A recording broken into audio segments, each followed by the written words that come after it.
Question of Price. Part 3. A curse, continued Dooney, rubbing his temple. Since birth. I never found a reason for it, or who did it to me. From midnight to dawn, an ordinary man. From dawn, you saw what. Spark, my father, wanted to hide it. People are superstitious in Mecht.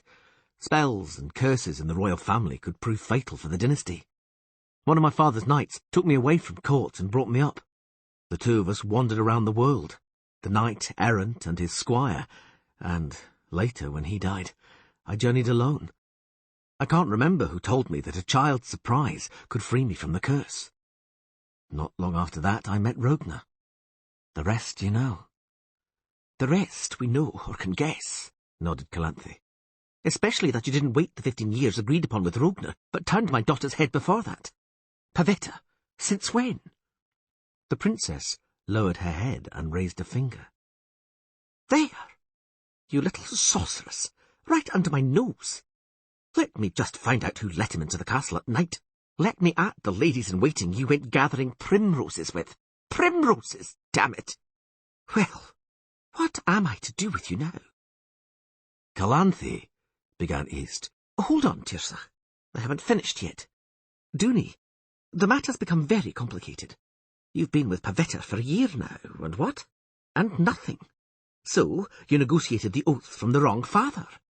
Destiny has made a fool of you. What irony, as Geralt of Rivia present here is wont to say. To hell with destiny, oaths and irony, grimaced Dooney. I love Pavetta, and she loves me, that's all that counts. You can't stand in the way of our happiness. I can, Dooney, I can, and how? Calanthe smiled one of her unfeeling smiles. You're lucky I don't want to. I have a certain debt towards you, Dooney. I've made up my mind.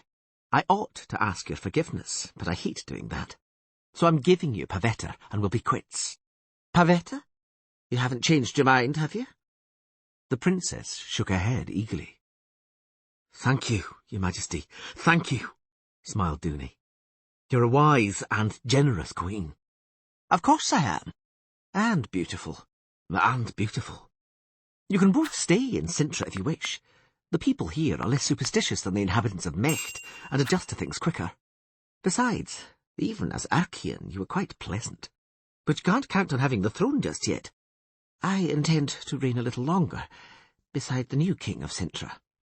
The noble East Tirsach of Skellige has made me a very interesting proposition. Calanthe? Yes, East, I accept. I've never before listened to a confession of love while lying on the floor amidst fragments of my own throne, but... How did you put it, Dooney? This is all that counts, and I don't advise anyone to stand in the way of my happiness. And you? What are you staring at? I'm not as old as you think. Today's youth, muttered Mousak. The apple doesn't fall far. What are you muttering, sorcerer? Nothing, ma'am. Good. While we're at it, I've got a proposition for you, Mousak. Pavetta's going to need a teacher. She ought to learn how to use her gift. I like this castle, and I'd prefer it to remain standing. It might fall apart at my talented daughter's next attack of hysteria. How about it, Druid? I'm honoured. I think. The Queen turned her head towards the window. It's dawn. Time to... She suddenly turned to where Pavetta and Dooney were whispering to each other, holding hands, their foreheads all but touching. Dooney? Yes, Your Majesty. Do you hear? It's dawn. It's already light. And you... Geralt glanced at Mousak, and both started laughing. And why are you so happy, sorcerers? Can't you see? We can, Geralt assured her. We were waiting until you saw for yourself, snorted Mousak. I was wondering when you'd catch on. To what? That you've lifted the curse. It's you who's lifted it, said the Witcher. The moment you said, I'm giving you Pavetta, destiny was fulfilled. Exactly, confirmed the Druid. Oh, gods, said Dooney slowly. So, finally. Damn, I thought I'd be happier, that some sort of trumpets would play, or force of habit. Your Majesty, thank you. Pavetta, do you hear? Said the princess, without raising her eyes. And so, sighed Calanthe, looking at Geralt with tired eyes, all's well that ends well. Don't you agree, Witcher? The curse has been lifted. 2 weddings are on their way. It'll take about a month to repair the throne room. There are 4 dead, countless wounded, and Rainfarn of Actray is half dead. Let's celebrate. Do you know, Witcher, there was a moment when I wanted to have you, I know. But now I have to do you justice. I demanded a result, and got one. Cintra is allied to Skellige.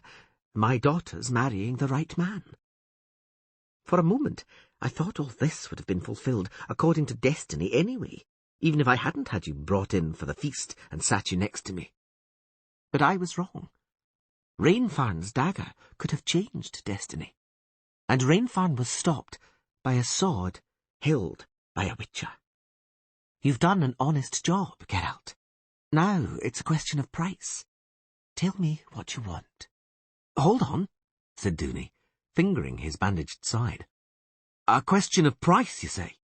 It is I who am in debt. It's up to me. Don't interrupt. Calanthe narrowed her eyes. Your mother-in-law hates being interrupted. Remember that. And you should know that you're not in any debt. It so happens that you are the subject of my agreement with Geralt.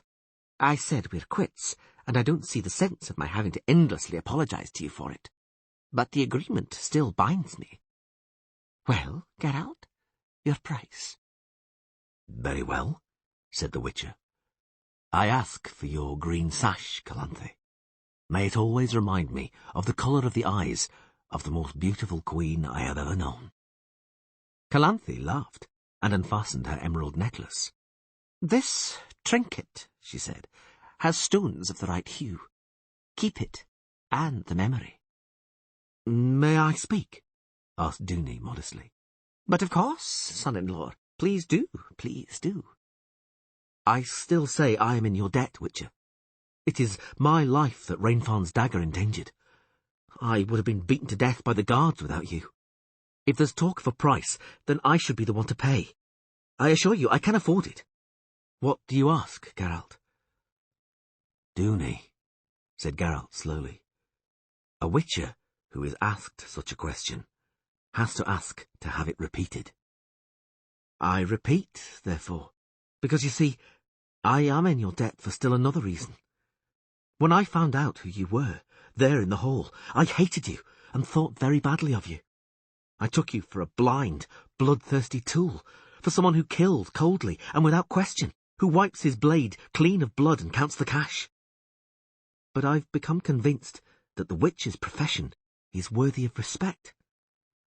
You protect us, not only from the evil lurking in the darkness, but also from that which lies within ourselves. It's a shame there are so few of you. Calanthe smiled. For the first time that night, Geralt was inclined to believe it was genuine. My son-in-law has spoken well. I have to add 2 words to what he said. Precisely 2. Forgive, Geralt. And I, said Dooney, ask again. What do you ask for? Dooney, said Geralt seriously. Calanthe, Pavetta, and you, righteous knight Tirsach, future king of Cintra. In order to become a witcher, you have to be born in the shadow of destiny, and very few are born like that. That's why there are so few of us. We're growing old, dying, without anyone to pass our knowledge, our gifts on to. We lack successors, and this world is full of evil, which waits for the day none of us are left. Geralt? Whispered Calanthe. Yes, you're not wrong, Queen. Dooney, you will give me that which you already have, but do not know. I'll return to Cintra in 6 years to see if destiny has been kind to me. Pavetta? Dooney opened his eyes wide. Surely you're not... Pavetta! Exclaimed Calanthe. Are you? Are you? The princess lowered her eyes and blushed, then replied.